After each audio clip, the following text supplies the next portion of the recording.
metrology and measurement. And of course, the specific field when it comes to chemical measurement, which is the metrology and chemistry, which is my main topic. And why is it important? And what are the relevance? Ano ba yung ginagampanan niya sa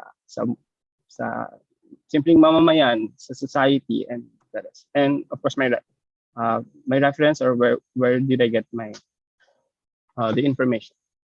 Okay, let's begin. Ano pa tayo? Is it moving? No, okay. Naglalag. Okay. Hindi pa yan. So, basic concept of measurement, as I've said, although ito, for sure naman, no, ako kasi galing ako ng old curriculum or old curriculum. Yeah, yung before the K-12 pa. So, hindi ko alam kasi kung how it goes when yung pagtuturo ng, of course, science sa K-12 ngayon. Pero back then, yung lumang curricula pa was for example, sa high school kasi there are 4 levels, diba? First year to 4th year. So, in each level or in each year, may specific area of science na tinuturo. For example, first year, we would deal with general science and earth sciences. Parang ganon. Then, second would be biology. Third year, you would have the chemistry na 4th year and physics. So, yun yung nasa curricula ko. I don't know if that is still the case. I'm not sure. Pero each year, ang laging introductory topic sa mga subjects na yon is syempre measurement, diba? I mean, siguro naman kapag lagpas nyo na ng high school level, or I don't know if nakarating na kayo ng tertiary level, pudpud na kayo, sawang-sawa na kayo doon sa ganong unang portion of measurements. May history pa yan ng mga ganun. But anyway, the measurement here, according to the International Vocabulary of Metrology, is a guide, is the process of experimentally obtaining one or more values. It can be reasonably attributed to a quantity. So in here, we are pertaining to quantity, meaning it is a phenomena. Is it a measurable observation? So that's how it goes. So technically, parang practically speaking, you want to know something, obtain a value, whether if it is how heavy, how high, how far, gaano katagal.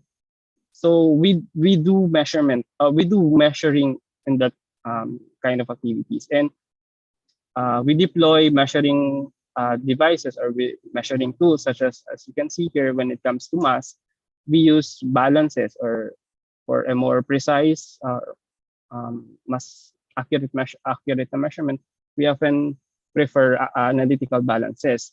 But then, yung performance ng mga instrument devices na yan should be parang naka-counter or may naka-incorporate na standard, such as here, this is a standard weights wherein ito yung nagsasabi sa'yo kung tama ba na ang result na nilalabas sa'yo ng equipment, because this one is considered a standard value nga. If it is a 10 kilogram weights, pag nilagay mo dyan, it should reflect at 10.00 or a certain very little deviation lang doon sa 10 grams na yon. So yon, basically measurement is a comparison of something unknown to something known na, so we can get a value, right? So ito na naman, of course hindi natin matatanggal to that we all use SI units na, well, at least in our most of our activities, pero we can still encounter some other system units, such as the pounds, yung mga ganong, quarts, mga ganong ano pa, variation, I mean, other system of units. It's still a system of units, pero they have ano naman, may conversion naman sila. So the SI units, commonly known as a metric system because it is based on a meter system. It is the international standard set by the International Treaty of the Meter. So ito yung meter convention na naganap sa Paris back May 20, 1875. So that's around 147 na. So it composed of 17 founding members. So nagtipon-tipon sila doon to harmonize this system of units, which is the SI nga. Now we have base quantities. These are quantities that cannot be further simplified, or ito na yung pinaka base nga. So we have the time, length, mass, electric current, thermodynamic temperature, amount of substance, and luminous intensity. As compared to a derived unit na wherein it is a combination or a composition of those base quantity or a base quantity on a higher dimension or higher power, such as the volume. Volume is a cube of a length, right? So, yun. I'm sure naman you're familiar with it, but I'm just recalling or refreshing that knowledge for you to grasp to have a foundation when we deal with metrology. So each base quantity has its own unit. So we have second for time, meter for the length, kilogram for mass, ampere for the electric current, Kelvin for the thermodynamic temperature, mole for the amount of substance, and candela for the luminous intensity. So yung unit, base unit na yan was defined way back pa no 1875. Ngayon we have developments na. So I hope nasaksihan niyo yun, or I don't know if you're aware with it, but no 2019 nagkaroon ng redefinition of the definition, redefinition of those base units. So I'll be tackling that later. Okay, what else? When it comes to measurement, of course, syempre, we want yung nakukuha natin na result or the output of the measuring activity. We want na itong mga ito, nakikita yung terminologies in your screen. These are what we are after because kaya nga yung SI was formulated is because para we interpret them, the results, on the same level kung saan ka man sa mundo. So we want that the measurement is accurate, we want it precise, and I don't know if it is still if it is already tinuturo na or parang ginagamit na siya sa pagtuturo with the term trueness. I don't know if it is just kung bago ba siya sa inyo. But these terms and then dun sa right side are the definitions. So hindi pa siya match. May I request some responses from the audience kung this definition, what do you think is ano yung match na term for this one? Closeness of agreement between indications or measured quantity values obtained by replicate measurements on the same or similar objects under specified conditions. Mm-hmm. What do you think? Can you chat? So ang pagpipilian ba sir ay itong this three term, is it accuracy, is it precision, or trueness? Some small participation, may test agad. What do you think? Can I what ano daw po? Yan. Ay nakikita ko ay kay Miss Johaida Okias. Precision daw po. Let's see. Hello. Naglalag ba siya? Ayan, tama naman po si Ma'am. Ayun. Of course, it's precision. Ang keyword is the replicate measurements. Now, we have only two left. So, accuracy and trueness. What do you think yung una at pangalawa? Paano ba sila sasagot? Yung una na lang, itong closeness of agreement nasa between gitna. what do you think? Is it accuracy or trueness? Trueness.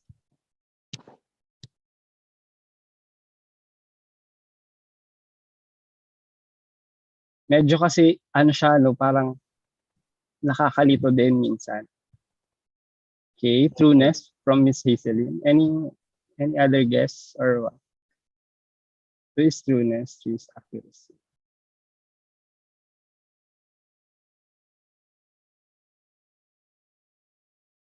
Okay, reveal ko na, answer reveal. Let's see. Tama, check ko Yeah, I think tama naman. Let's see, yeah. Okay, so accuracy is, although medyo kasi nandun yung term na true quantity, but according to BIM, International Vocabulary of Metrology, so BIPM defines accuracy as the closeness of agreement between a measured quantity value and a true quantity value. So mahalaga dito, I'll be discuss it pa later, that trueness, a true quantity value kasi is almost impossible to be known.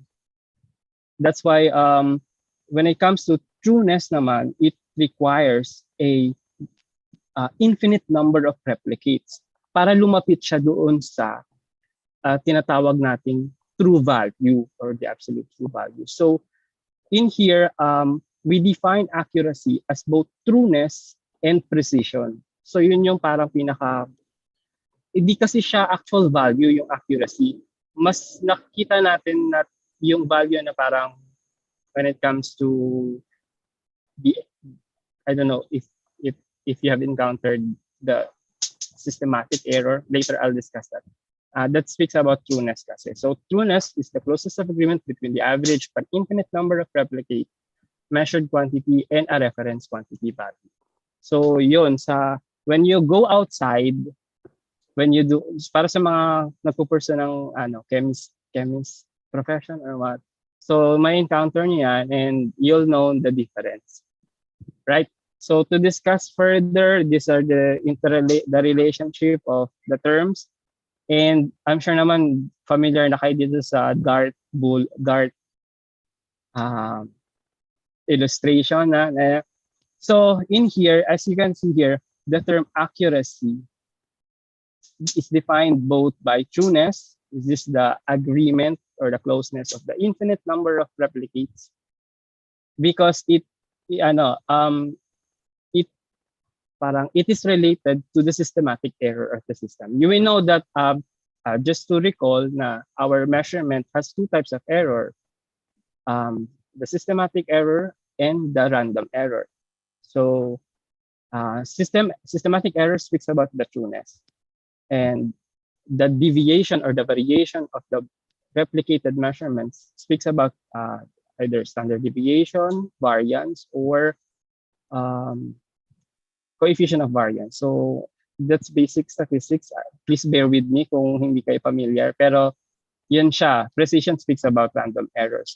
Now, when those two errors are at the minimum, and as opposite naman, parang it has, we achieve an accurate measurement, that's so to speak, with a less or small uncertainty in measurement. So yun ang mga important features dito.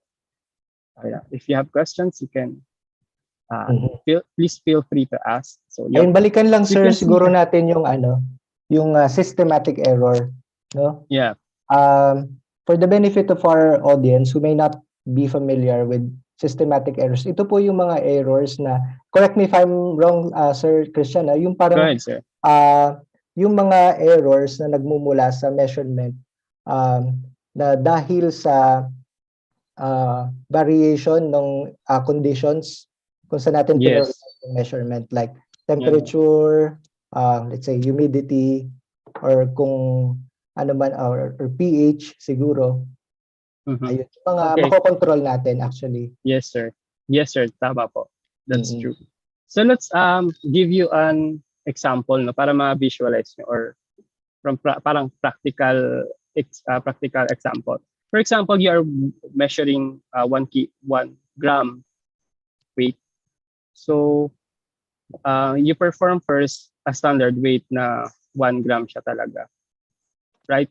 And then you weigh next is yung sample mo. If you parang wait, yung systematic error doon would be we have standard 1 gram. Pag nag-deviate yon, that corresponds to parang systematic error because you know that is 1 gram, right? And sinasabi sa'yo na parang less or higher than the 1 gram standard weights, nagdi-deviate na siya dun sa tinatawag natin parang accepted or true value, that's systematic error. And it can be corrected because or it can be parang hindi siya corrected eh. Parang it can be minimized, the systematic error.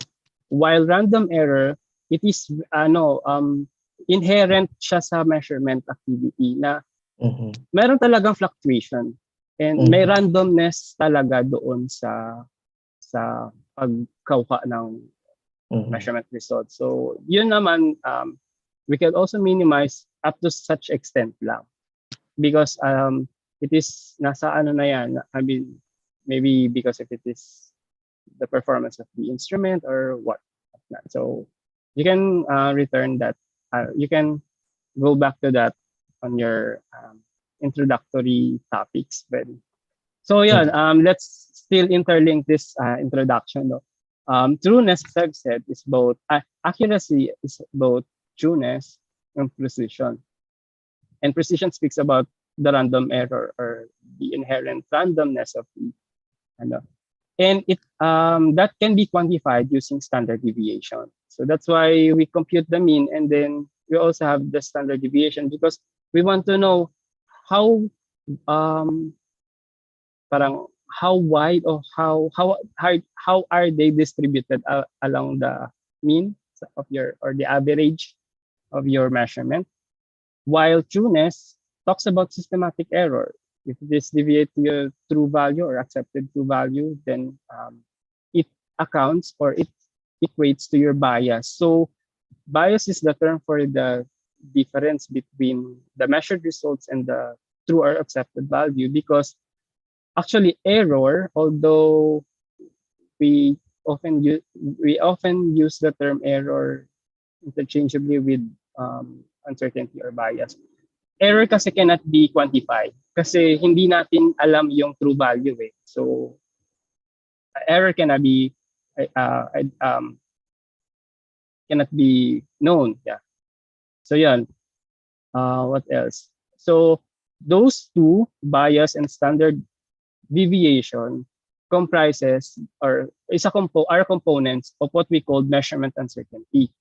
So please bear with me for the introduction of MU or measurement uncertainty. If ngayon nyo lang siya narinig.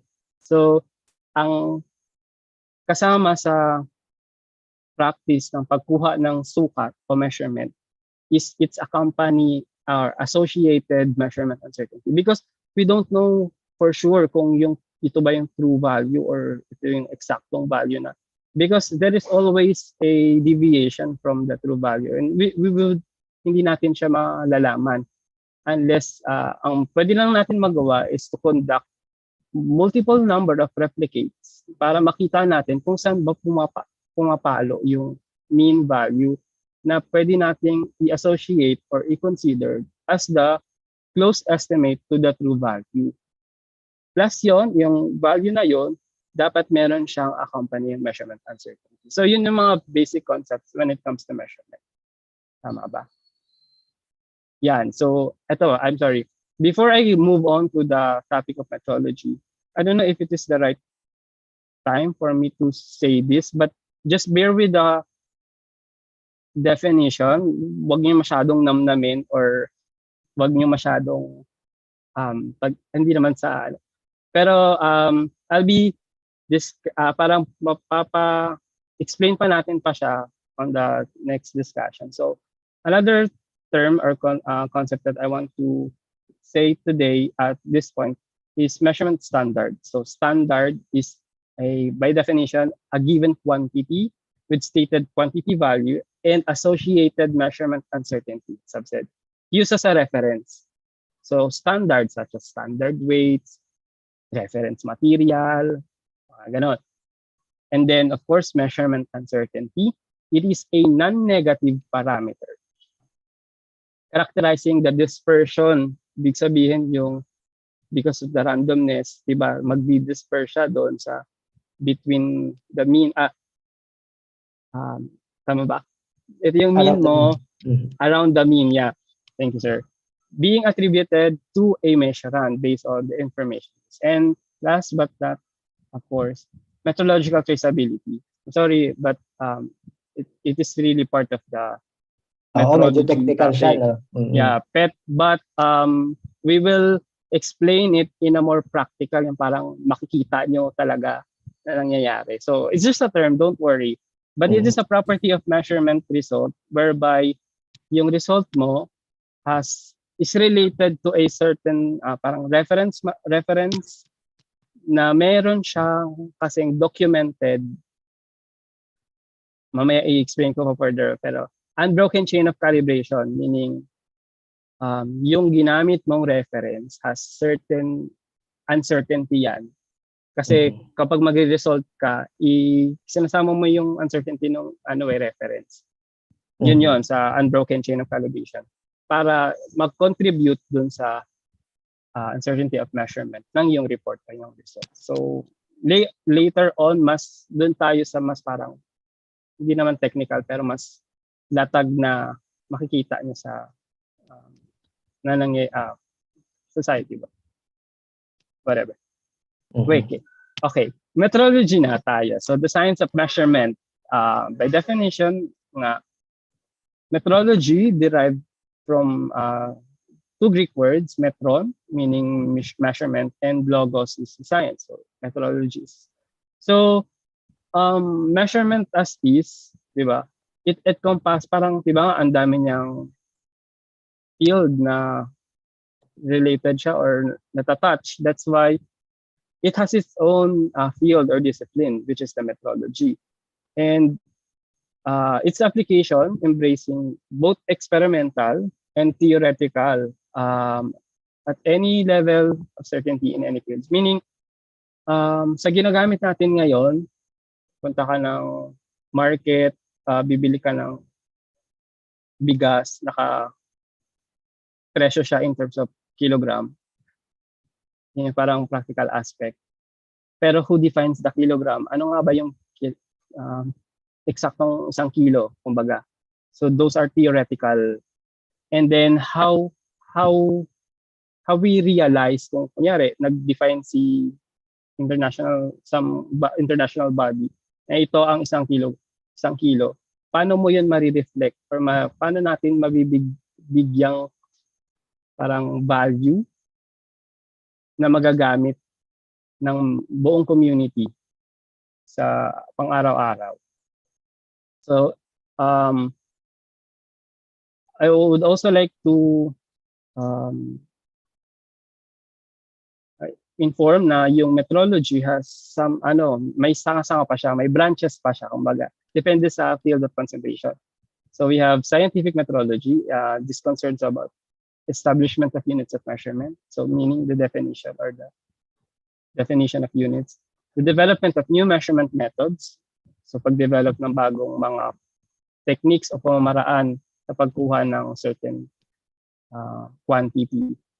And then the realization of measurement standards. So paano ba siya, yun nga yung sinabi ko kanina na once you define some standard, paano natin siya ihahatid sa mga sa buong mundo, parang ganon, para tayo pare-pareho ng pagkaunawa. And the transfer of traceability from this standard to the users of the society. Yun yung isang aspect ng metrology, scientific metrology. So another aspect is about naman sa legal metrology. So ito naman metrology in parang pag assure na yung ating community parang sa paggawa nila ng batas ay ina-account din nila. For example, yung kakapasa lang na timbangan ng bayan. I don't know if it's a new law or it was parang revisited. Pero yun sa mga fair trades na mga batas, nandun din ang metrology because it influences transparency of trade, law enforcement sa health, safety, and the environment. And the last one would be industrial metrology. Ang concern naman nito is on the manufacturing processes sa the sustainability of measurement instruments na yun dinideploy, ginagamit sa iba't ibang testing laboratories, manufacturing, and so on.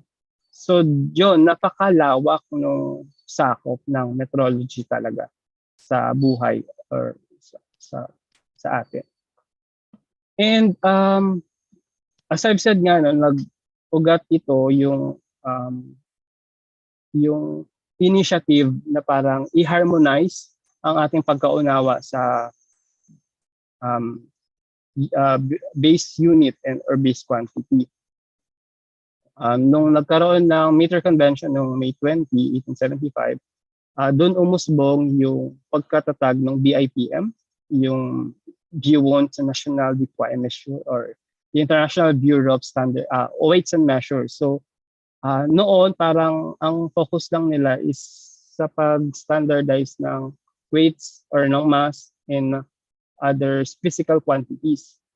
And nang lumaon, nadagdag na yung katulad nga ng amount of substance, which is chemistry, and as well as biological measurements.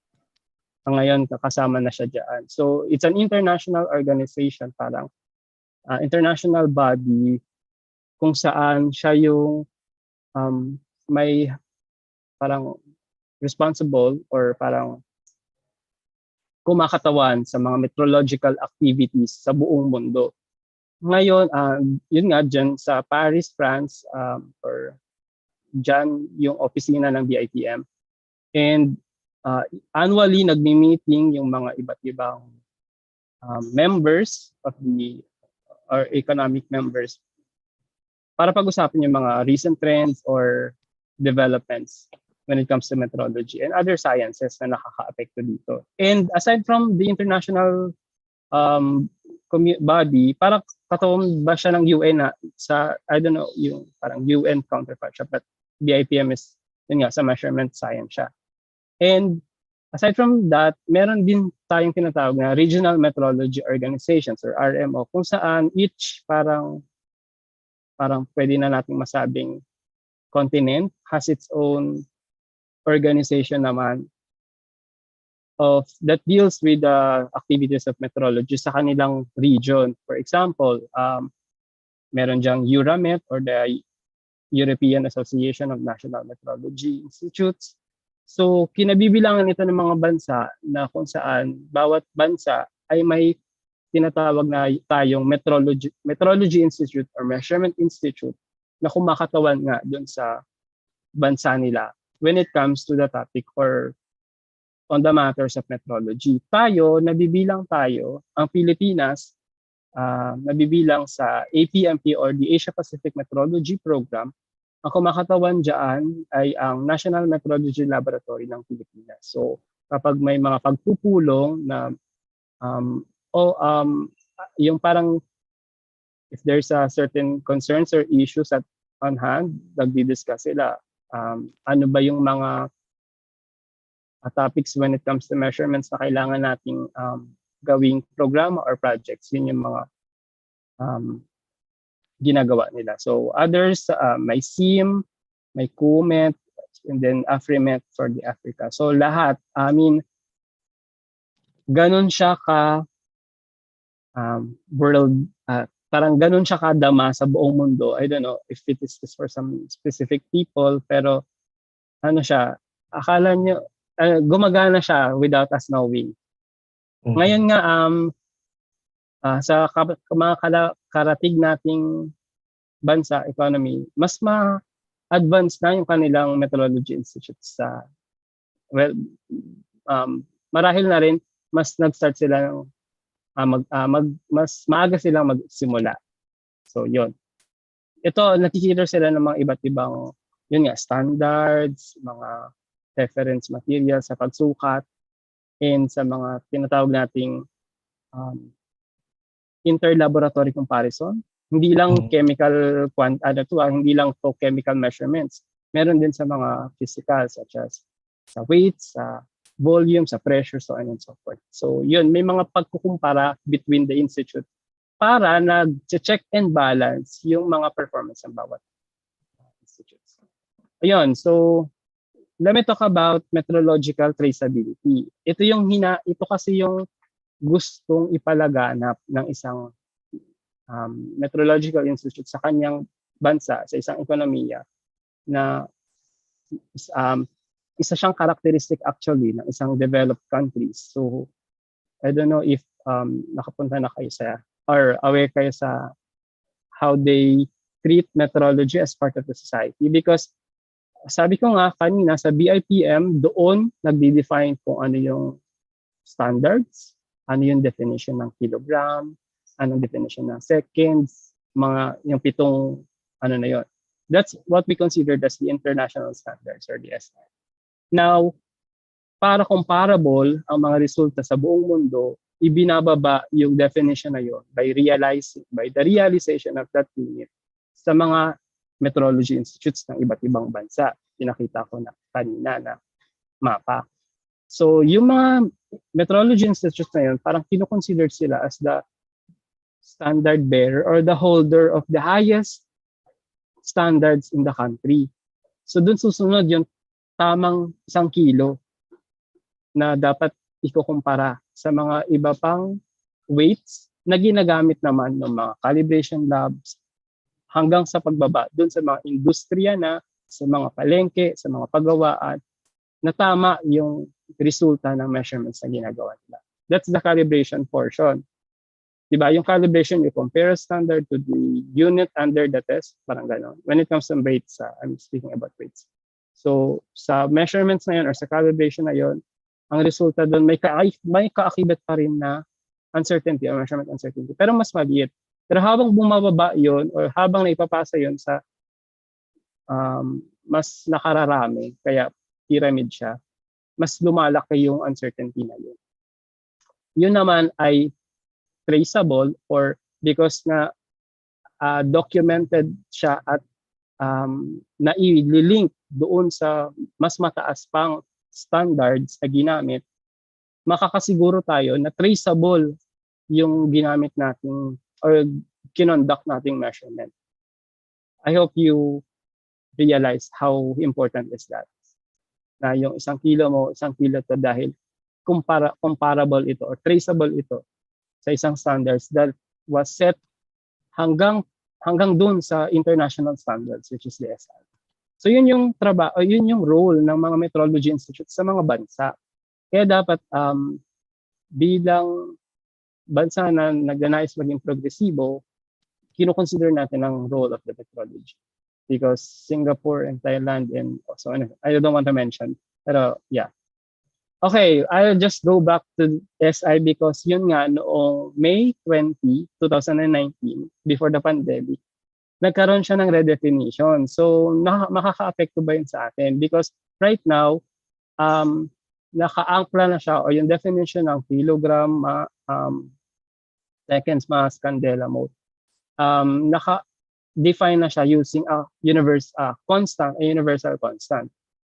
such as the Planck's constant. I'm sorry if ito na ng technical, pero hayaan na natin. Yun talaga yung trip ng mga scientista doon sa iba't ibang institute, sa mga metrology. Pero bakit doon sa constant na yun? Because unlike before, yung kilogram kasi dati, nakadefine yun sa isang artifacts na tinatawag na International Prototype of Kilogram. Isa siyang cylinder of alloy ng iridium platinum. So,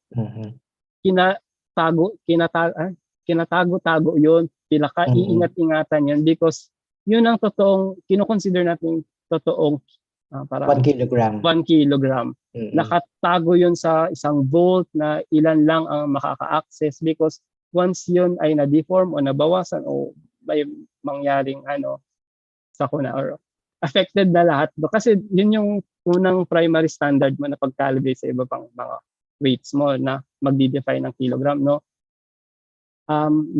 Ngayon, nag-decide ang komite sa BIPM na wag na tayong gumamit ng mga artifacts or mga physical artifacts nga because na sa definition ng ganitong unit because of that tendency where in fact we can use universal constants. Ito yung mga constants na to na ginawang eksakto or wala na siyang measurement uncertainty so far, not unless magbago. Because it is true wherever you are in the universe, in the multiverse, yung Planck constant pareho pa rin when you are in other parts of the world or the Avogadro's number, pareho pa rin yan. So later, I'll discuss that. What else? So nung nag-redefine yung SI, so ito na, yun nasabi ko na nga na bawat base unit ay naka-support na siya by the definition or equivalence of this constant, which is for the kilogram, the Planck's constant, which is equivalent to 6.62607. Nakita niyo na before parang tayo ang alam lang natin, or for I'm speaking about with my fellow chemist or nag-aaral ng chemistry na Avogadro's number constant is 6.022 times 10 raised to 23. Pero ngayon, pako na yan, fixed na yan. 6.022 hanggang matapos mo yung times 10 to 23 na yun na yun. So parang ilang itong number ng decimal places lang na to. So 3. Yes, yung 8 decimal places. Yan yung parang whole number and then the rest would be zeros na. Okay. Eksakto na yon as the Avogadro's constant. Pako na yon. I mean, wala na siyang uncertainty when it comes to the constant. That's why mahirap yun, since constant na siya, it won't change in the future, in the susunod pang mga panahon. So pare-pareho na tayo. Does it affect our activity sa bagong definition ng constant na ito? On the level na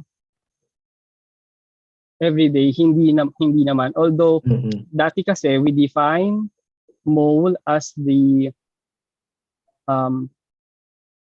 a number of entities that is parang exactly as 12 grams of the carbon-12 atom. Diba, sinasama pa natin yun sa definition. But inumit na yon, tinanggal na yung linkage between the unit of kilogram and mole. Because kilogram nga kasi is before naka-define siya. Okay. With a prototype na IPK. So inunlink na siya because kilogram now is defined by the Planck's constant. So when you define a mole na, you don't have to say na like as exactly as 0.12 kilogram carbon-12 atom. Wala na yon. So it is just 6.022 14076 times 10 raised to 23 elementary particles. Kapag when you express it per mole, that's your Avogadro's constant. I hope you know the distinction. So that's how we define the amount of substance, the BIPM.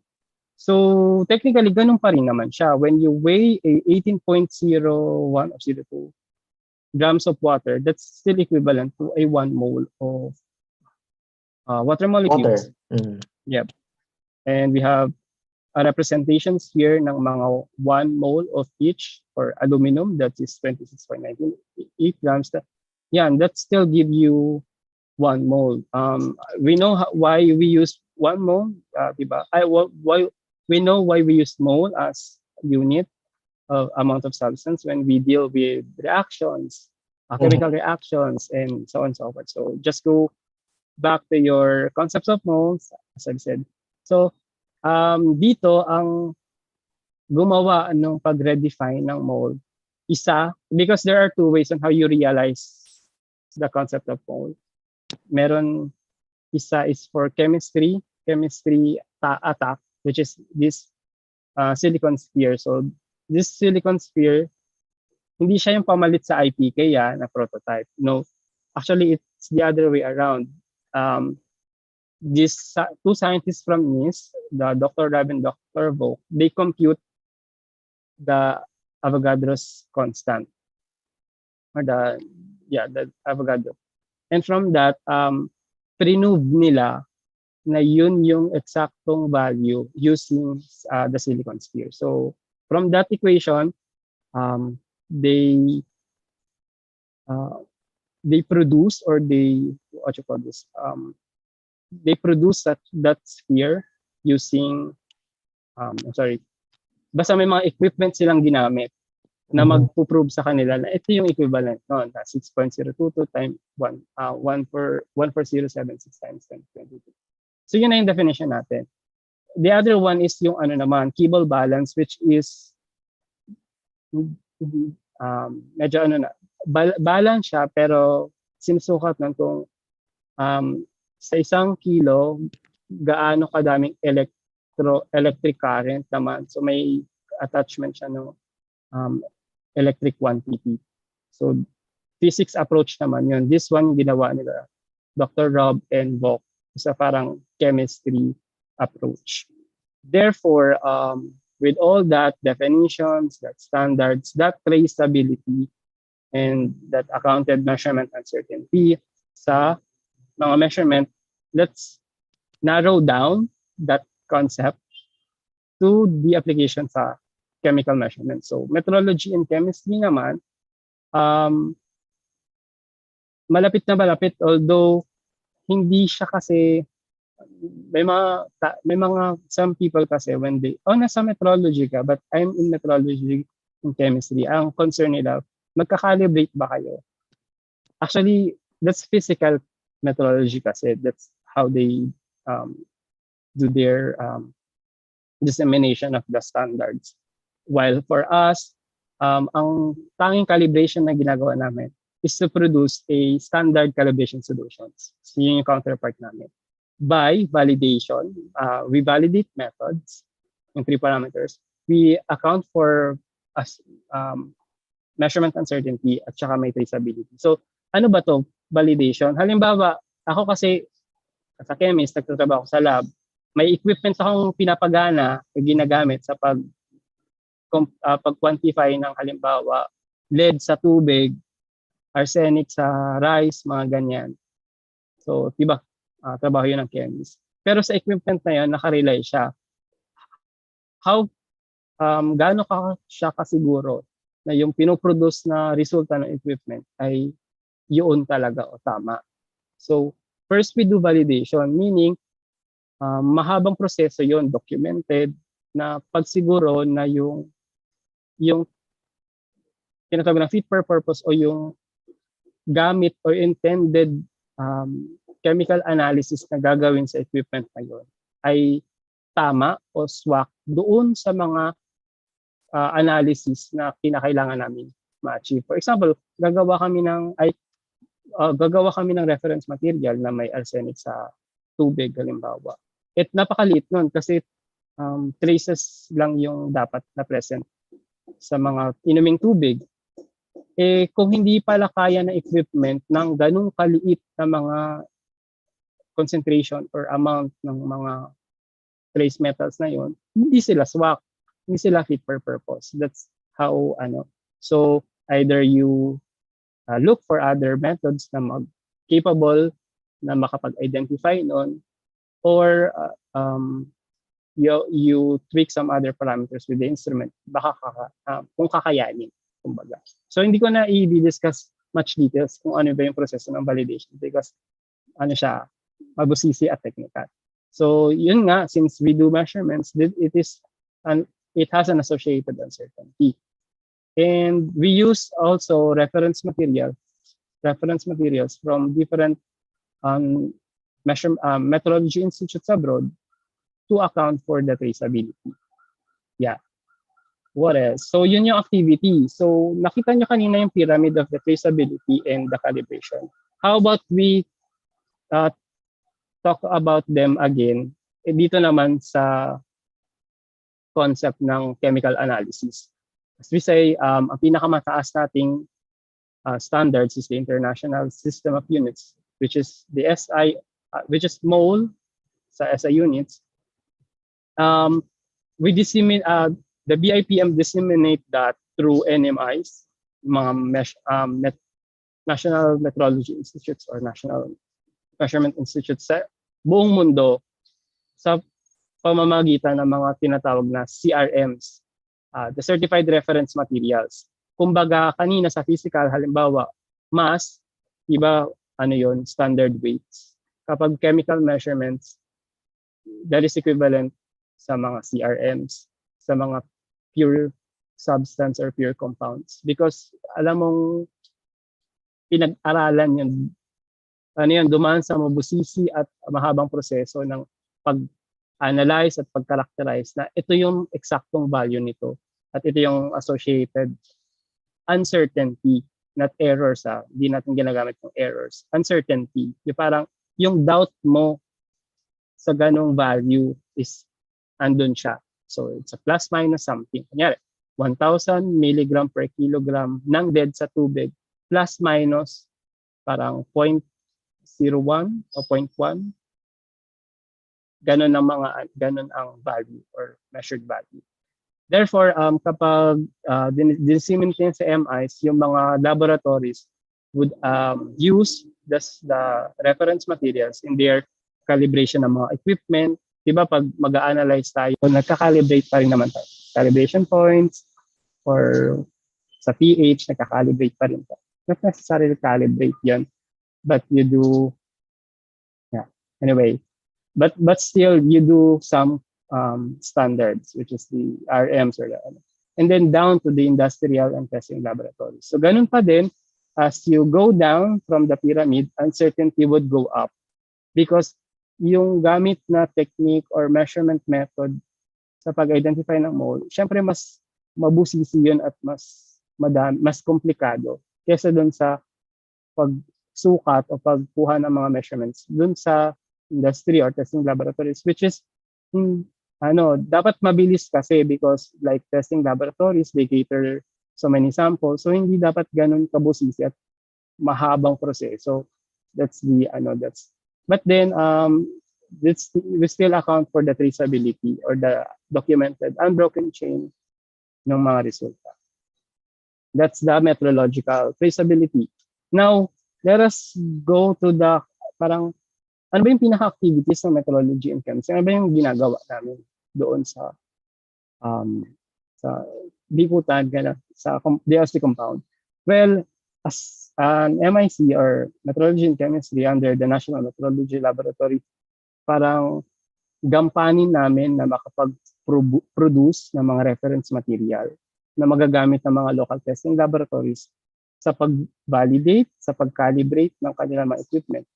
We do that first by, yun nga, sinabi ko na, pag-validate ng mga method, pag-check kung gagana ba itong method na to.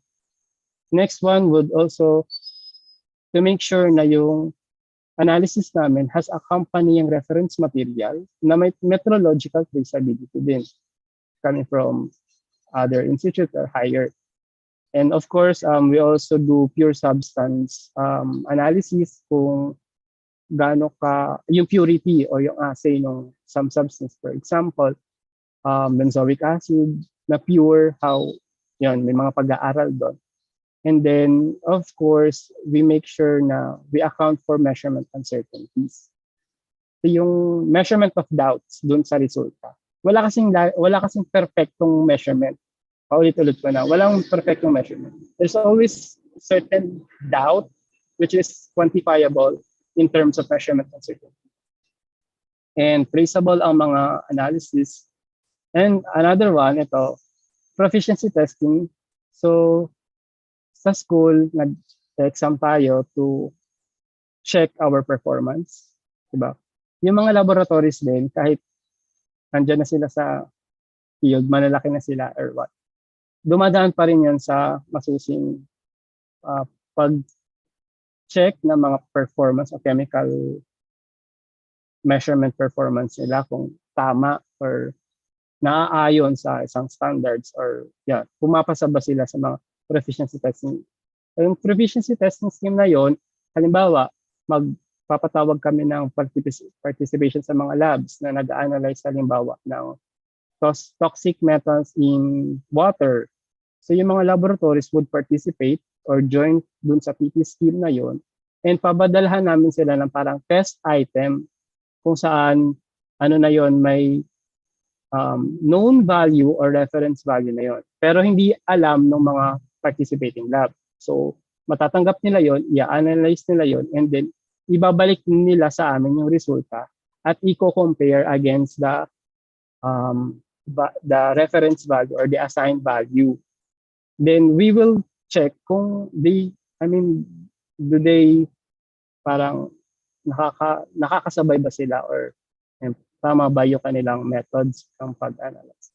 So that's one. So yun ang isang mga tungkulin or ino-offer naming service sa metrology and chemistry, which is very important yun sa mga laboratories because sa atin, sa mga local testing laboratories, kapag requirement kasi sa kanila yun or parang hinihingi ng isang proseso, accreditation na tinatawag. Ngayon, kailangan nila mag-comply. Kapag kumuha sila nun abroad, mahal. So that's why kailangan sa atin pa lang sa lokal, sa bansa natin, makapag-establish na tayo ng sistema kung saan masusuportahan natin yung mga local laboratories. So these are some examples of what we do. We validate methods to make sure na tama yung resulta na nilalabas namin sa paggawa ng mga reference materials at sa pag-assign ng mga assigned values for test items sa mga proficiency testing schemes. Yan yung mga important, yun lamang yun ilan sa mga gampanin o yung ino-offer natin na serbisyo sa nasyon. So, bilang pagtalima or parang to be aligned dun sa international system. So, ano nga ba yung halaga nito? Not only metrology and chemistry, but metrology as a whole. So, for sure naman, you have some ideas that it affects our transportation, safety, fair trade, kung baka nalulugi tayo sa binibis or hindi natin nasusulit yung mga values or mga halaga na dapat katumbas doon sa binabayaran natin. And then, of course, lalong-lalo na nung nagpandemya, yung katakot-takot ng mga COVID tests, how they make sure na tama. There's other side of it. May metrology din doon. That's, I think, that's area of metrology and biology. So, hindi lang elements or compounds ang affected or sakop ng metrology, pati DNA test, even simple positive and negative, that's merong there is some standards to it.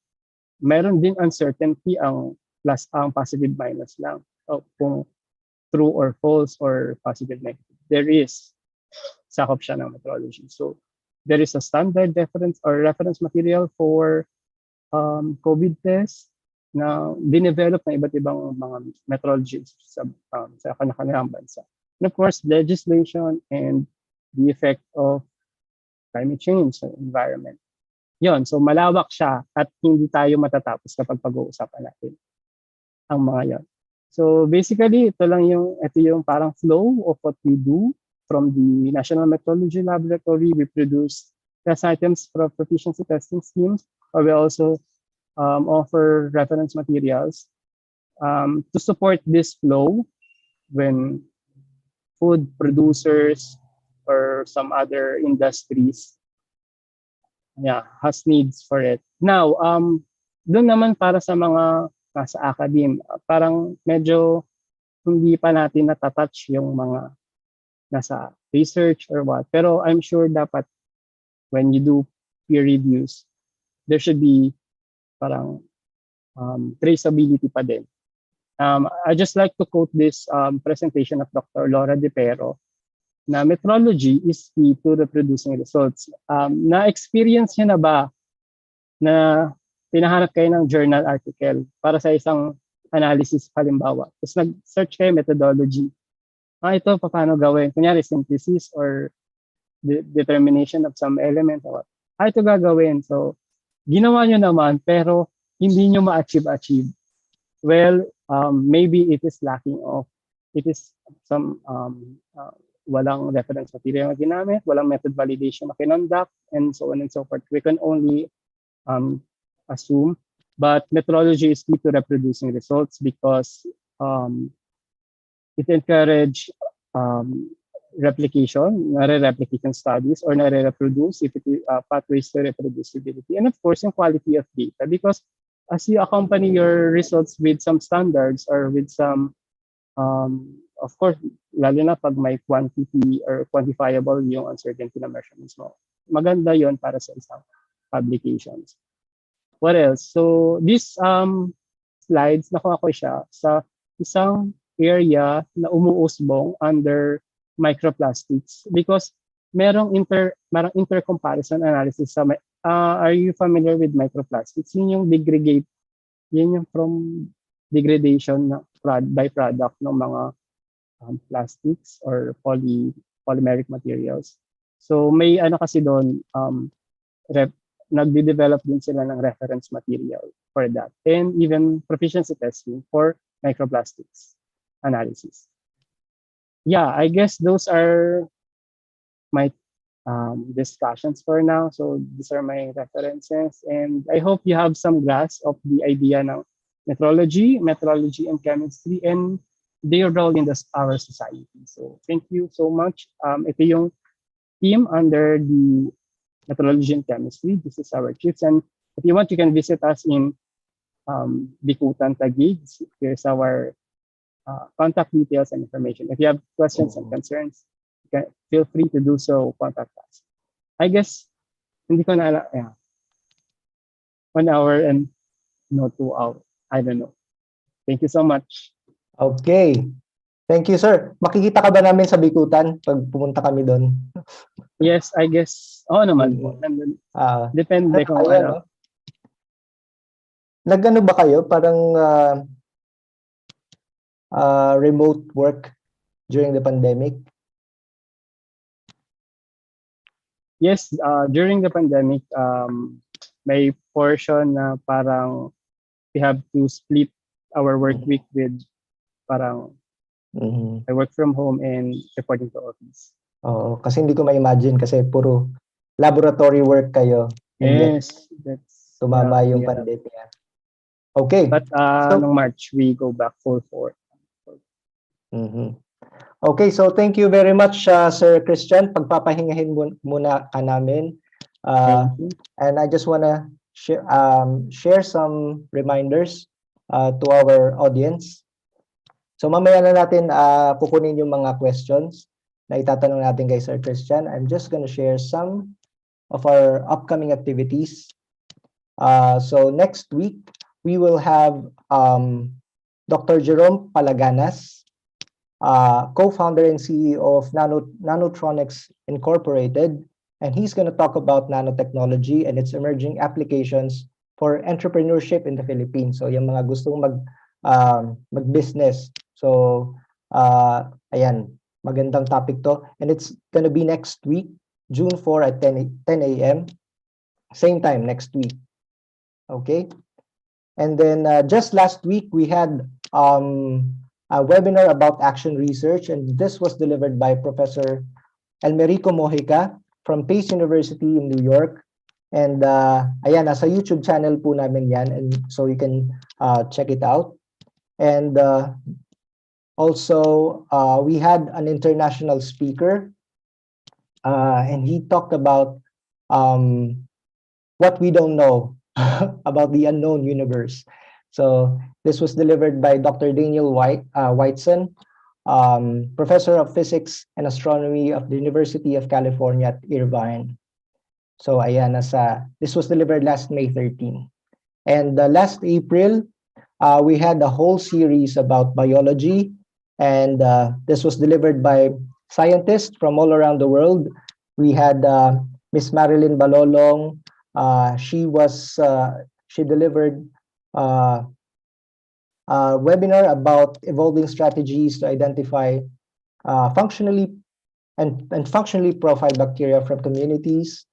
And we also had Miss Glory Ann from UK. And she talked about cancer drug discovery, aquatic mycology from Mr. Mark Calabon, and the transformation of the Philippine carabao from Dr. Eufrosina Atabay from the Philippine Carabao Center in Nueva Ecija. So yeah, if you're interested in any of those talks, you can visit our YouTube channel and type in nyo lang po yung mga titles na yan, and you can have access to those webinars. All right. So I think JP, mag-share din ako ng ano. Oh, wait. I would just like to acknowledge the presence of our CEO and founder, Dr. Jeffrey Bungkin, who is fresh from New York. Grabe, kakarating ko lang po sa bahay. As in talagang galing eroplano. Papunta dito. Magandang umaga po sa inyong lahat. Hi Sir Christian, maraming salamat po sa inyong pagbabahagi. And Hi sir, thank you everyone. In our Zoom call and nasa YouTube. So maraming salamat po sa pagsama na naman ninyo sa amin. I would just like to share a couple of slides po. Since JP started it, so he just gave me the idea. So para po sa ating mga guro, sa audience rin, or sa mga educators natin sa iba't ibang levels, whether basic education or even college level. So we would also like to advertise this teaching fellowship program that we have put together in collaboration with the Foundation for the Upgrading of the Standard of Education and experts in pedagogy from Philippine Normal University. So what we actually did is we had put together a curriculum or a portfolio of training materials with the objectives of essentially enhancing the agility of our STEM educators in the Philippines. Kasi lahat po tayo nagulat over the past couple of years. So ito pong mga materials na ginawa namin, ang goal po natin is maging resilient and adaptive kayo kapag bigla-biglang nagbabago yung modalities of teaching. And then, since this is yung portfolio po is a combination of contents created by experts in pedagogy, and kami po mga scientists from PhilSci Hub, medyo balanse po ito. So we're gonna teach you the fundamentals of pedagogy, and as well as yung practical and innovative STEM teaching strategies po. So kung ano yung naranasan namin dito sa abroad na education, yung mga best practices po nun ibabahagi namin sa inyo. So that's one thing. And then, so since Filipino Science Hub po is growing, and we are in the process of strengthening our organizational structure, soon enough po we will open up the organization to membership. So membership streams for students, for teachers, and for STEM professionals will be launched soon. So in the next couple of months, makikibantayan po dyan. And then, sa inyo po, sa mga first-timers dito at sa ating mga loyal participants, kung na-enjoy nyo po ang talk ni Sir Christian ngayon about metrology and chemistry, next week naman po, we will be featuring DDR, double doctorate po kasi itong ating speaker, si Sir Jerome Palaganas, who is the co-founder and CEO of Nanotronics Incorporated. So it's I believe a startup company in the Philippines, and he'll talk about what you need to know about nanotechnology and its emerging applications for entrepreneurship in the Philippines. So kung si Sir Chris nasa DOST siya, medyo fundamentals and siguro yung mga applied side ng metrology. Si Sir naman, bukod sa nanotechnology, he'll also share, I believe, quite a bit about entrepreneurship, like sa iba't ibang STEM area. So we invite you all po to participate or to take part in these events. So masaya po yan. And then you'll learn, about different aspects of the other side of STEM, yung pang-business naman. Ayan. Back to you, JP. Okay. So we can probably start with the questions. I'm just going to share my screen. Yep. So first up from Zoom. Sabi niya, is there also a metrology regarding physics? And he wants to learn on its discussion in the future. Wala kasing pangalan eh. So, ayan. Pero nakita ko siya. Yep. Okay, sir. Can I address na? Yes, sure. Yeah, okay. Hindi ko ata masyadong na-emphasize, no? Pero for sure, definitely meron. Because they started metrology, or not even, hindi pa siya tinatawag na metrology, for sure. Physics quantity na talaga. There is, may metrology in Okay, ayan. physics. And sila yung nagpasimula. Parang kinukup lang nila yung ibang pang assets or discipline when it comes to measurement. So, napadagdag na ngayon. Metrology in chemistry and biology. But for sure, may force standards, mass standards, volume standards, pressure, time, yeah. Lahat ng SI units na and derived. May mga, sa amin, sa National Metrology Laboratory, ang sections are divided dun sa relevant standards na wino-work nila or yung service na pinaprovide nila. There is, yun nga, mass standard sections, force, on pressure, there's volume, there's density, may magkaiba pa yung small volume dun sa big volume, yung mga nagka-calibrate ng mga tankers of our oil. Kaya pag mapasyal ka sa DOST, magtatanong ka, bakit ang daming tangke ng oil doon sa facility? Okay. And I think yung facility is continually expanding po, sir, no? Yes, sir. Opo. It's under the, if you know, Yusek Guevara, under her leadership na pinag-isa na lahat ng metrology activities in one division. And parang gusto nila na maging institute din siya sa mga susunod na araw. Ayan, baka next time mayroon ng mga course pack na ibibigay ang ITDI. Okay, so next question from Miss Malaya Tanyag from Zoom also. What is the role of metrology in mitigating climate change? Thank you po. All right. Okay, to answer your question, Ms. Malaya, Freedom. Wala. Change. Wala directly. Okay. Wala. Hindi kami yung nagpapahitigil ng mga bagyo, mga ganyan, papainit. But in mitigating climate change, for sure there is measurements, right? So doon pa lang papasok na ang metrology. But as of now, sa amin per se, we don't parang hindi pa namin ita-tackle, but in international community there is initiatives and projects na or supports when it comes to the topics or problems in climate change. Yung DNR ngayon, of course they are more on concerned kasi because nandun yung opisina ng climate change, I'm not sure, basta some agency of the government that has concerns of climate change. Nag-put up na sila ng parang data centers wherein real-time online na yung pag-monitor ng mga environmental quantities or yung mga temperature, pH, humidity, and all sa kalat sa iba't ibang bansa. So in that sense, may measurement kasi doon using sensors. How does metrology supports or help doon sa mga binabatong data or results of measurements doon sa data centers? And that's one way on how to support or help climate change. So, yan. Yeah, so Yes, so JP susundot lang ako ng tanong kasi Sure.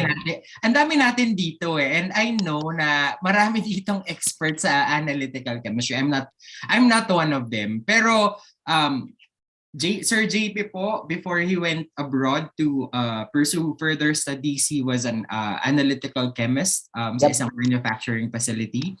Si Dr. Anna Karen Lacerna is one of the country's young experts when it comes to analytical sciences rin. So and then when it comes to research, si Dr. Connie Gibas, si Dr. Janice, and then si Dr. Aldrin, they all perform activities that involve measurement. So siguro just to give some practical insights sa mga ginagawa niyo sa lab, how is it connected dun sa talk ni sir, when yung metrology, the practice of metrology, gaano ba siya ka-relevant sa ginagawa nyo as scientist? Kasi magandang opportunity to eh. Nagtawa. Yeah. May parasitation. Hindi kasi maganda kasi yun. Kasi I just realized, sabi ko, teka, ang dami nating dito. Ang dami nating mga pwedeng matanong. Okay. Alright. Okay. Actually, as dun sa presentation ko, medyo parang right now yung activities kasi mostly ang concentration niya o yung relevance niya would be on the testing laboratories, mga manufacturing, because there are some regulations na if they are affected by that, so they have to comply. While on research side or in the academe or some simple research studies that can be conducted in the school or university, oftentimes we neglect or we don't consider having a certified reference material or QC, even quality control samples with your analytical analytical measurements or when you conduct analytical measurements. So, yun nga ang nawawala. Minsan, parang wala silang idea that a simple, yung parang kung mag-analyze ka ng HPLC, hindi lang siya parang microwave oven na pwede mong gamitin na lang ng basta-basta. You have to perform first a method validation, which is one facet of the metrology. So sir, sorry. Sige sir, keep going. Yeah, and of course yun nga po, support your data with a traceable, metrologically traceable reference material. Yun pa lang masaya na yung Metrology Society sa data na magpuproduce. Pero sir, siguro just to give emphasis sa importance ng ginagawa nyo and how it relates to certain practices, magtatawag tayo nga. So let's start with Sir JP. Kasi Sir JP, you practiced this for years. First of all, host po ako. Joke. Hindi. Kidding aside, tawag dito. I worked for Petron for almost 7 years. And my work there revolved around measuring talaga. So we measured finished products, all the product line of petroleum. So doon talagang importante yung pag-measure kasi involve yung measurement sa pag-transfer ng custody ng mga products. So dapat kung ano yung quantity na piniroduce namin, yun din yung quantity na ma-receive dapat nung customer, di ba? So, ayan. So, importante na talagang tama yung mga measurement namin, let's say, ng weight, especially for gases or for petroleum na nagbabago-bago yung weight depending sa temperature. So talagang dapat yung conditions pareho dun sa laboratory namin and then dun sa customer. Now, on the side naman sa academe, we perform a lot of measurements also sa weight, sa pag-calibrate ng, let's say, HPLC standards. So dapat tama din para in case na mag-publish kami ng papers, so people would be able to reproduce those results. No, so although most of the time sa academic world, hindi standard yung mga methods. So, Sir Christian mentioned earlier about standard methods of analysis.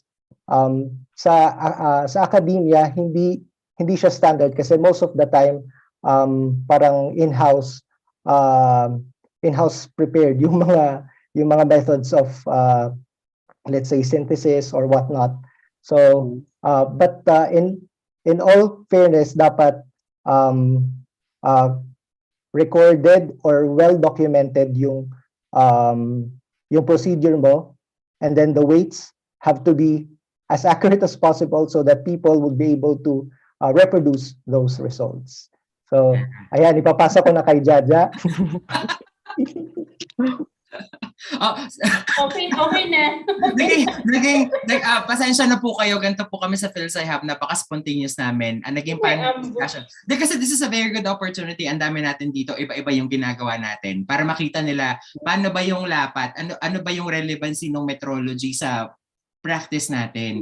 Kasi just sa institutions like DOST, dun sa office ni Sir. So may kinakapuntahan yan. So si Dr. Janice naman po, more R&D. Pero I think you also worked in manufacturing, di ba? Nag-work din ako sa manufacturing. Malaking problema siya actually kung yung mga measurement nyo sa quality. Kasi sa quality control din ako dati, sa quality assurance, sa food manufacturing. So doon dapat talaga kung ano yung specs na pinapublish nyo na nakalagay sa certificate of analysis, ganito yung range. Kailangan pasok talaga siya doon. Kundi problema siya, product complaint siya. So yun. Pero dito naman sa yung sa industry namin ngayon na more on liver research, syempre kailangan kasi kadalasan yung mga protocols, di ba? Na sa ginagawa namin, kailangan pwede siyang ma-reproduce ng ibang tao na gagawa ng experiment na ginawa, pinublish mo na protocols and everything. So dapat yung mga measurements na ginagawa mo is madaling kumbaga magaya or magawa din ng ibang researchers, ibang groups. Kanino mo naman gustong ipasa, Jaja? Meron ka pang tatlong choice. Wait lang. And kay Ate Karen naman, Yeah. ating analytical chemistry expert. Yeah. Hala, mapapasubo yata ako dito. Pero hindi. Okay. So, ganun din. Sa laboratory namin, it's very important. Measurements are very important, and papasok din talaga dito yung importance ng calibration. Lahat ng pipettes, yung mga balances natin kailangan calibrated. And in terms of research, I think we need to yung extent of validation that is needed depending dun sa research objective. Kasi of course, if you're working more on quantitative analysis, then definitely you have to develop and validate your method based on your reference materials and analytical standards. But in some cases, if the research is more on the qualitative aspect, perhaps not as rigid yung requirements. So of course, kailangan mo pa rin na calibrated yung mga balances at saka pipettes na ginagamit mo. You need to make sure na nandun yung precision of the measurements. Pero and for my case, kasi mass spectrometer, so I mainly work with the mass spectrometer. So every time na nagra-run kami ng mass spec, kailangan calibrated yung mass.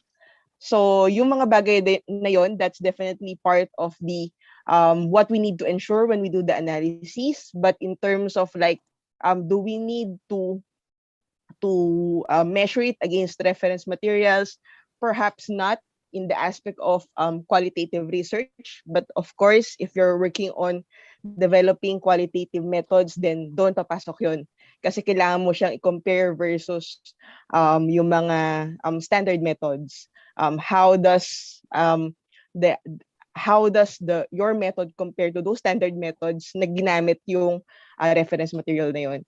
So actually, I want to ask Christian. So in terms of like, yung mga quantitative methods of analysis. So nabanggit mo yung paggamit ng reference materials to calibrate, to validate these methods, no? So how often Like, for example, you already have an established method that is different from a standard method, pero this will be a routine method in your lab. How often do you need to validate, or ano ba yung recommended frequency of validation using a certified reference material? Can I, okay. Okay, the current. I get it. So actually, the intervals, or what do you call it, or yung dalas ng pag-validate sa method is not necessarily parang may stricto o nakapako na yung rule doon. Actually, it depends on the laboratory because let's not forget na every activity that we do entails a cost. So yun nga yung downside ng not necessarily the metrology but yung pinopromote pagkanta CRM because mahal siya talaga. Mahal ang Now, it depends. Mahal ang CRM, yeah. Kaya yung makikita mo na ang well-established placement ng metrology yung mga developed countries. Because may may kaakibat yan na cost. Well, going back to your question, actually, it depends talaga dun sa laboratory na mag-set no intervals or if it is annually or semi-annually. Kapag walang parang sudden change or kumbaga kung walang halimbawa, same pa rin naman yung analyst all throughout the years that passed. Not necessarily, or yun nga, sabi ko, depende yan sa program ng laboratory kung gusto nilang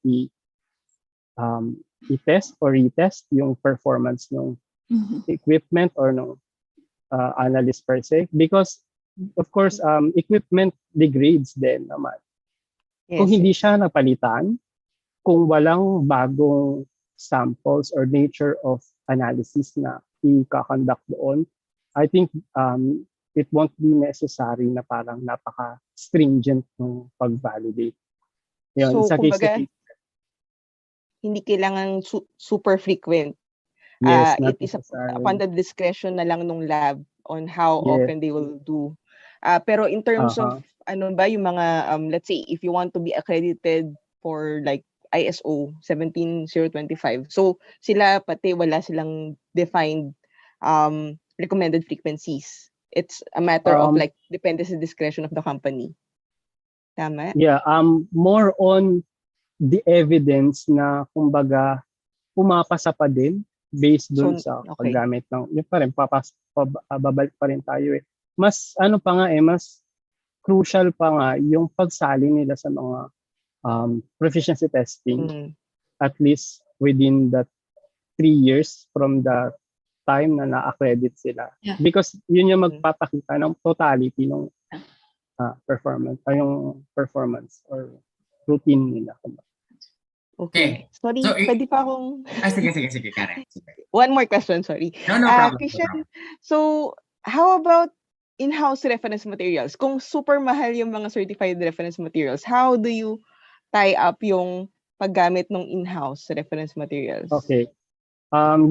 There is a guide, I forgot the number, but there is an ISO guide to conduct to produce in-house reference material. But syempre, ganun pa din yung ipoproduce mong batch na in-house, meaning dito pang loob lang, internal let's say pang QC sample, control samples lang.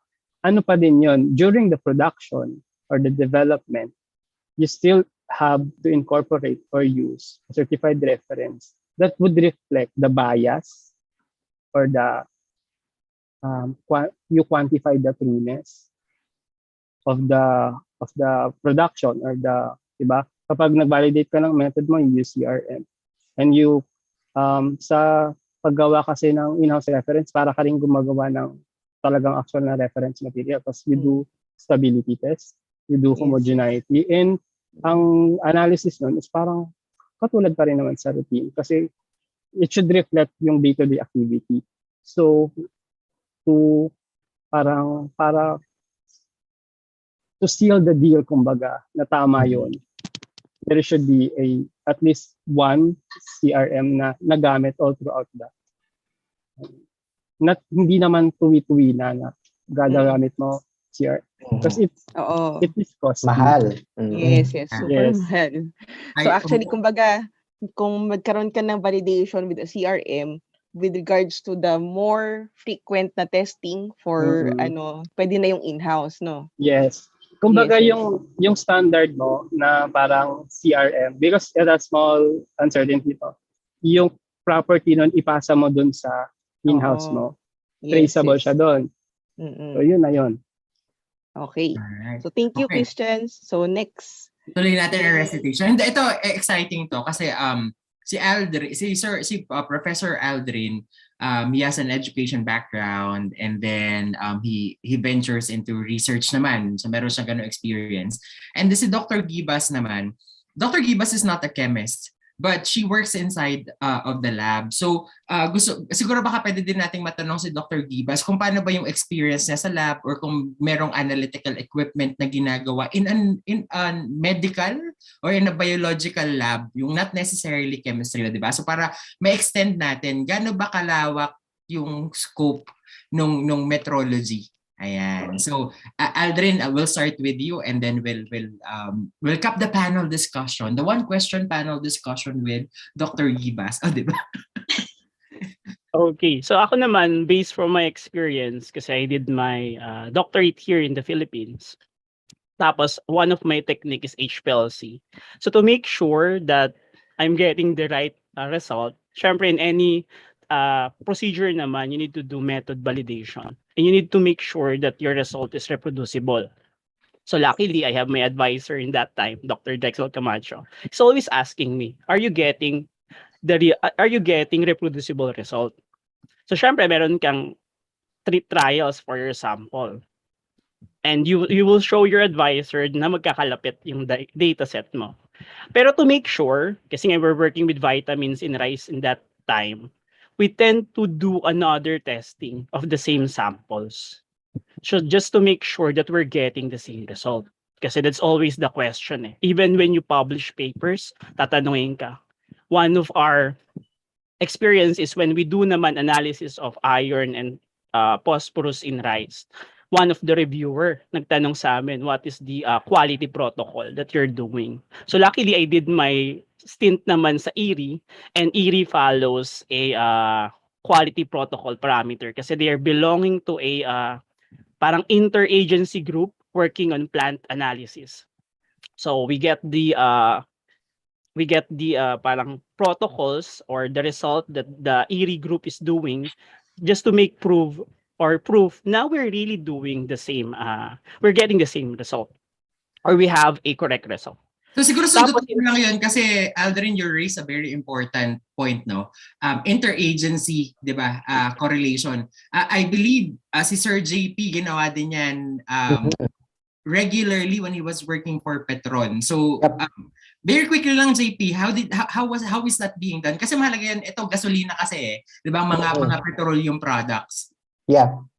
So nagkakaroon kami ng parang proficiency testing program where yung members ng laboratories ng Big Three, Shell, Petron, and Chevron, submit samples to every laboratory, and we try to correlate the results of those samples, no? Parang kunyari bigay ng sample ng diesel yung isang lab, so i-measure yun ng lahat, and then kung tama yung makukuha na density, for example, kung malapit doon sa mean or doon sa average, yun yung tinitingnan, no? Parang magsasubmit kami ng average result, and if that compares well with other laboratories, then masisecure namin among ourselves na parang at least more or less tama yung measurement or yung testing ng laboratory namin. Yeah. Ayan. So that's important point lang po yun kasi lalo pa sa mga industriya na merong mga produktong ginagamit ng mga tao. So mahalaga po na ang kalidad ng mga produktong inyong ginagamit ay kumbaga ang masusi po talaga yung nasusukat. Ayan. So Sir Aldrin, other points to add? Okay. So yung agency po pala is based kasi sa IRI to. So hinanap ko talaga siya.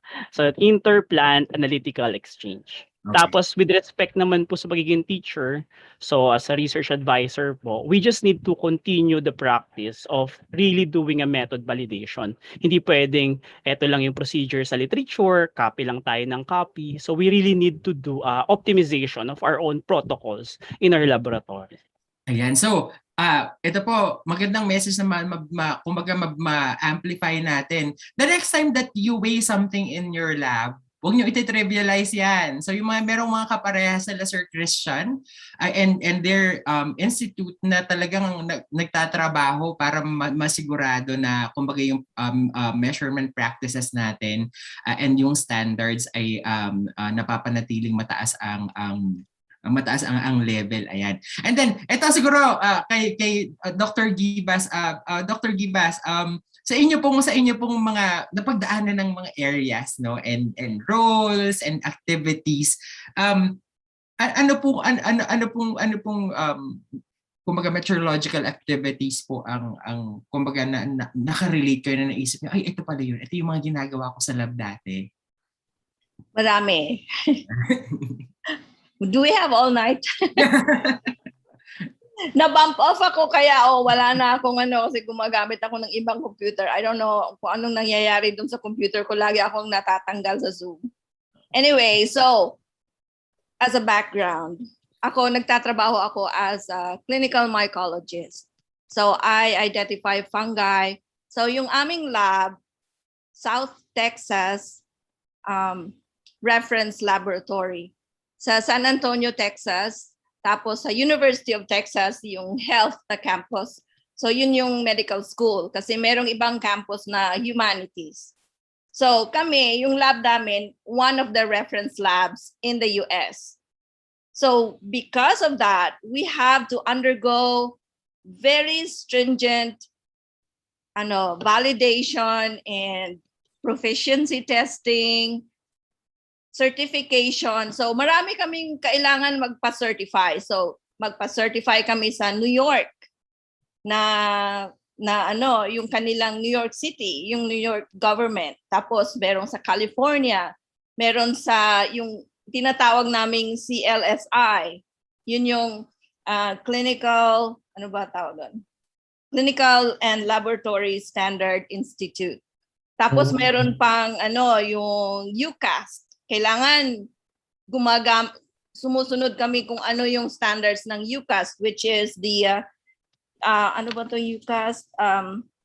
European Committee on Antimicrobial Susceptibility Testing.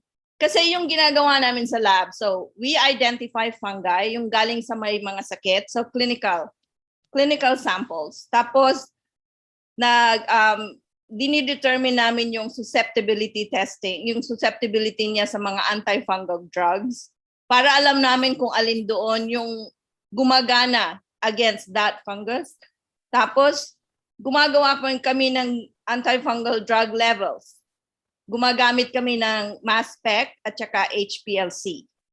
So because yung drug levels, kailangan namin malaman yung levels kasi ang antifungal drugs are very toxic. So hindi pwedeng bigay ka lang ng bigay sa mga pasyente mo. Hindi man sila mamatay sa fungus, mamamatay sila dun sa drugs.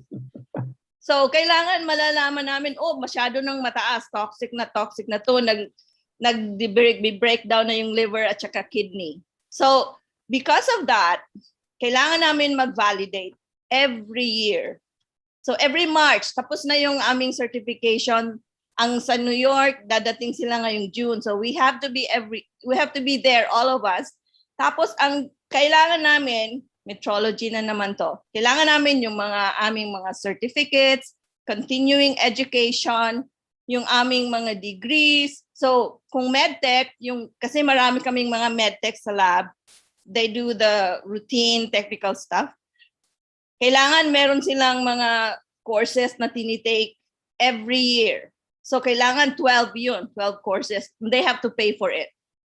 Tapos kami naman, kailangan may dadating, kailangan ipa-validate namin. Bibigyan kami ng mga standards dun sa mass spec at saka sa HPLC Yun yung para sa proficiency testing, kailangan pumasa kami. Kailangan kung ano yung sinabi nila na ang nakalagay sa antifungal drugs. Kailangan maraman na pareho kami ng level na i-determine. So hindi namin alam yon. Sa amin naman sa identification, so we do morphology, DNA sequencing, which is what I do, and then MALDI-TOF. MALDI-TOF is mass spec also, and kailangan din i-validate. So, yun, ito namang magpapadala sa amin, yung College of Pathologists. Sila naman yung magbabalidate sa amin. Bibigyan kami ng mga proficiency testing na organisms. I-identify namin kung tama yung identification namin. Minsan, sila yung hindi marunong mag-identify, nakakainis. Bibigyan kami ng, ano yun? Hindi naman to fungi ah. Parang iti-check ka na hindi naman to fungi. Ano to? Archaebacteria or something like that. So Actually, yun po ganun. Actually, Dr. Gibas, ang tawag po doon sa analytical sciences ay blind sample. So talaga pong sinusubukan tayo. Yeah, blind talaga. So bibigyan sa amin, tapos kung ano yung, so ako yung in charge nun sa ID. So yung final ID dun sa at saka final drug levels, final susceptibility, it has to be correct according to what they saw. But we always pass kasi kami nga yung premier na reference lab sa US kaya lahat sa amin binibigay. Kaya so ano lang yon, pero kailangan din pumasa kami sa CDC. So marami kaming kailangan mag-certify, marami kaming kailangan i-validate. So kahit sa aming procedures, hindi kami pwedeng katulad sa research, yung nung estudyante pa tayo, ay hindi ito nagwo-work na procedure, ito gagamitin ko. Hindi pwedeng ganon. Kailangan yung procedure na yon, meron yung file number, meron yung nakita na yon ng CDC, nakita na yon ng CAP, yung pathologist, nakita na CLSI. Dapat yun ang susundin. Yeah. If it doesn't work, kailangan i-revalidate mo na naman ng 100 na tests.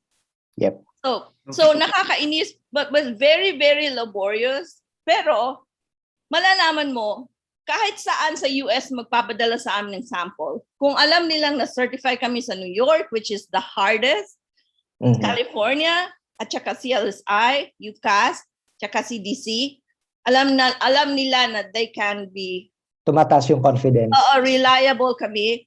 Hindi sila, alam nila kung ano yung ID namin, tama yon. Ito po, and mahalaga kasi dito, so everyone in the audience, sa ginagawa kasi ni Dr. Gibas, kapag mali yung treatment plan, hindi lang patay ang fungi, patay din ang tao. So yun kasi yun. So and another very important conclusion is, this is medical sciences, no? But I think the answers of our panel of experts clearly show that metrology is ubiquitous. It's everywhere. Ayan. Exactly. So mabalik na tayo kay Sir JP. Ibato mo na yung Ayan. So, tawag dito, itanong ko lang tong question from Miss Triscal Benaflor Aguba kasi related siya sa discussion natin right now, no? Ito naman parang sa academic setting naman din. Do we have to report in an experiment or research the uncertainty or error of the reported results? So does it hold all the time? All right. It's a tricky one, no? Yep.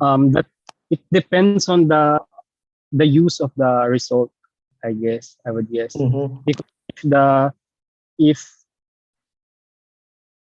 the research or the experiment medyo connected siya, for example, you want to prove na safe ito at a certain as compared to a certain regulation, it is important. Hindi lang titignan yung value per se. Kapag mas mababa siya, we can say na is it safe already. Yeah, it depends on the use of the result. Are there parang results na hindi kinakailangan? I think yes. More survey lang siya or what?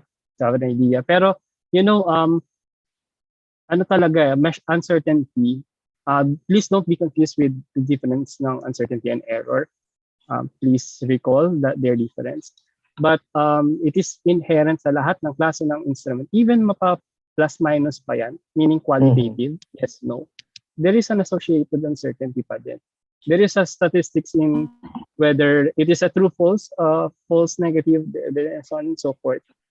So mas maganda pa rin if it's not too rigorous. Depende pa rin actually sa pagtansya ng mga uncertainty na ipapasok mo doon. Iba-iba din ng guidelines na sinusundan doon. So, yeah, I would guess kung paano gagamitin yung resulta would matter kung sa pag-report ng uncertainty of the results. That's my answer. Yep. So, I have a question from Johaida Okias. Can you suggest some research endeavors or problems that utilizes metrology? Okay, na-mention ko na yung ilan to address Johaida. No? Ngayon nga, nagpo-focus na yung metrology sa iba't ibang activities na measurement is involved, such as paggawa ng standard reference material for sizes of the microplastics, because when previous studies of proficiency testing, nag-conduct sila ng parang pag-identify ng sizes ng mga microplastics. They cannot just compare one because wala kasing standard pa. Of course, meron din tinatawag na nanometrology. Meron din diyang proficiency testing sa mga laboratories that caters yun nga, mga surface analysis, mga nano properties, mga zeta potential and all. Because you do measurement, meron din diyang papasukat talaga na standards. Madami siya pa na lumalabas. Ngayon nga, ang team is digital era. There is AI and machine learning in metrology. Mantakin mo yon. Because sa digital space, we also use measurement, diba? Napakalawak niya, napakalawak. Marami tayong pwedeng depende sa issue or certain problem at hand na i-relate sa methodology. So I hope I can answer yun. Yeah. Okay, thank you. Another question from Ryan Nobehuang from YouTube. Kung meron pa daw mga universal constants that are yet to be discovered. Kasi yung binanggit kanina ni Christian, parang ano na siya, di ba? Parang all the basic quantities. Yeah. Actually, madagdag ko lang, kung may time pa. Those constants, actually, if you talk to a physicist, would tell you na, oh no, they are not actually the fundamentalist. I mean, pinaka-fundamental when we talk about the universe. Because there is mas mataas pa doon, na dimensionless. Kasi yung mga constants na tinutukoy natin, binanggit natin kanina, has certain component of units na mag-iiba yun, yung value or the figure would change depende sa conversion or sa if it is yung metrics pa nga gamitin mo. And so anyway, meron tayong universal constant na dimensionless. So it's a physics thing. I won't talk about it. Yung hyperfine, it boils down to the size of the atoms, yung mga ginagamit ng mga quantum people. I don't know yet. Baka siguro manalo ako ng Nobel. Kung masagot ko yan, manalo ako ng Nobel Prize. Nobel Prize. So I don't know the answer, but possible there is. Because right now, yung dimensionless constant, I think there is, if I'm not mistaken, 16 that those numbers would describes the universe. And for all practical purposes, yung basic quantities talaga na yun, yung ginagamit. Yes, may practical application pala. Yeah. Not the more on the research and academic na kasi yun. Okay. So, let me just check if we still have. Ayun, sabi ni nakita ko lang ni Sir Jeff Villegas, how will you analyze a sample if there are no available certified reference materials? Okay, good question.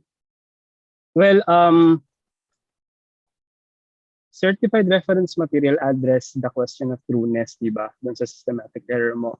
Okay, depende sa guide na susundan mo. Merong mga guides such as the EURAChem guidelines when you do testing na may other options ka to do recovery by spiking. So, if you have a standard, yung pure form, and then meron kang sample na kumbaga blank siya or wala doon yung analyte na hanap mo but you want to know kung marirecover mo yung analyte na tinetest mo. So you spike on that and then you compute the percent recovery. You can also quantify the bias by recovery there. So yun ang other options if talagang walang CRM na matrix match, meaning kapareho ng samples. So you can do spiking. Yeah, that's one way. Yep. Let me just check on YouTube if we have a question. Okay, I have another question here on Zoom.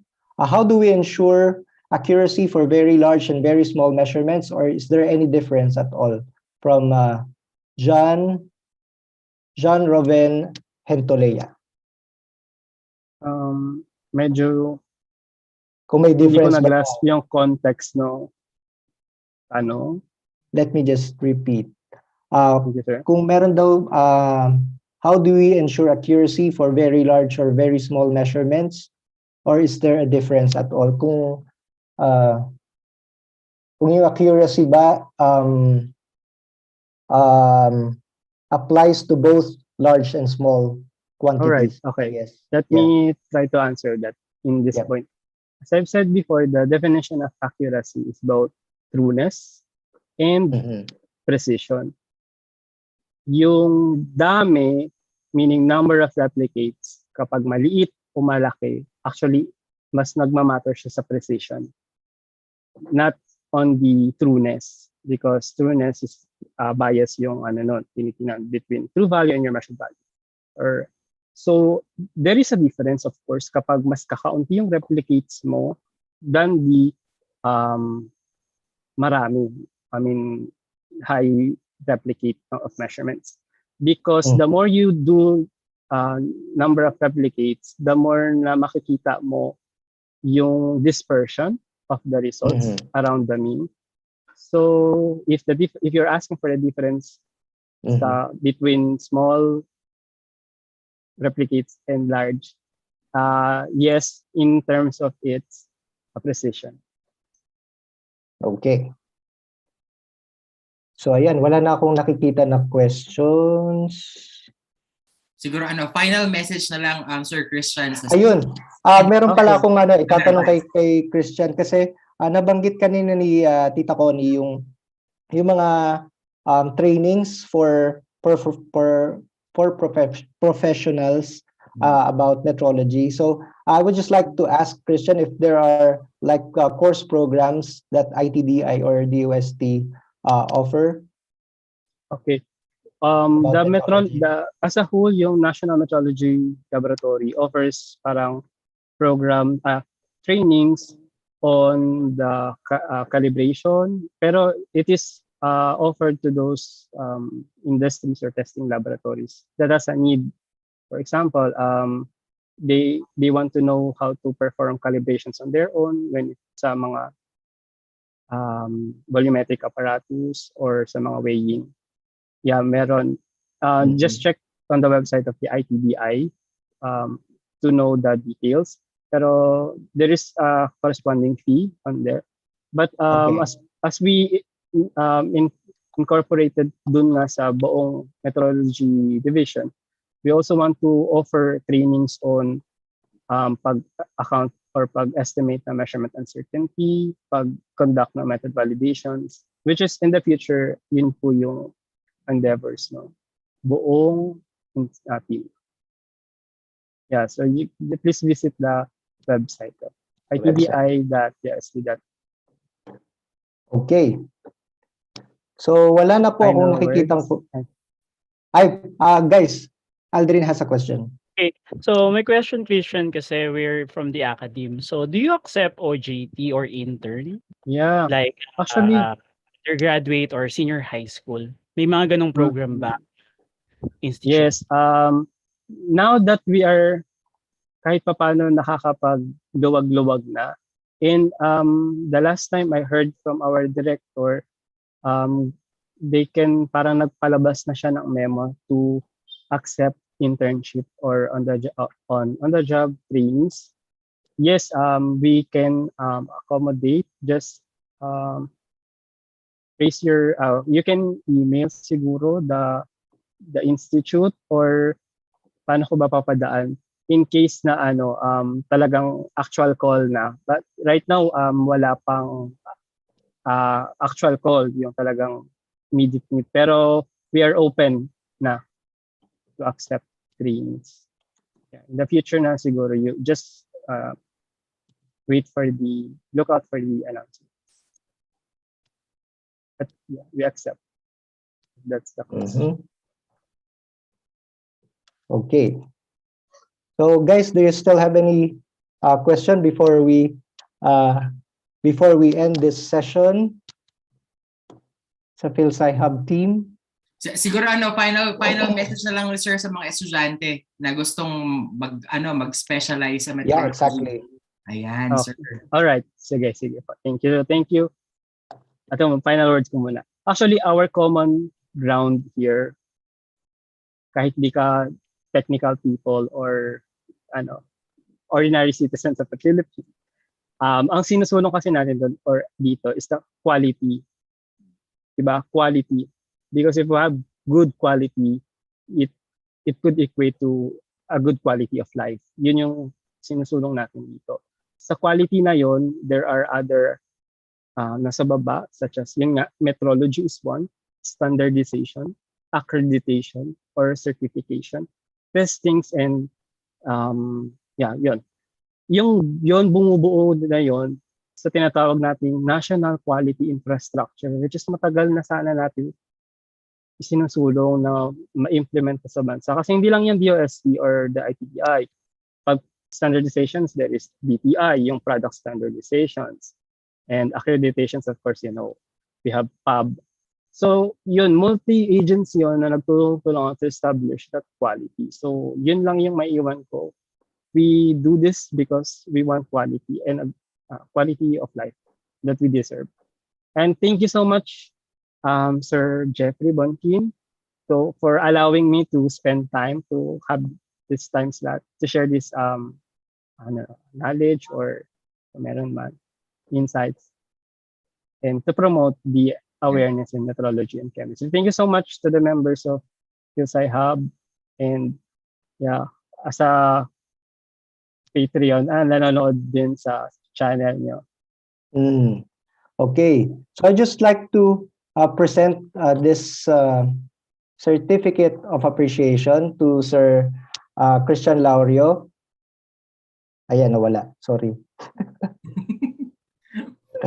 Ayan. Okay, so I would just like to present this certificate of appreciation to Sir Christian Laurio of ITDI's Research Specialist 1, ITDI DOST, for delivering this webinar, Metrology and Chemistry, organized by the Filipino Science Hub and held via Zoom and YouTube Live on this 28th day of May 2022, signed by Dr. Jeffrey Bunkin and yours truly, JP Onya. So, maraming salamat po, Sir Christian, for sharing your time and your expertise sa mga audience po natin.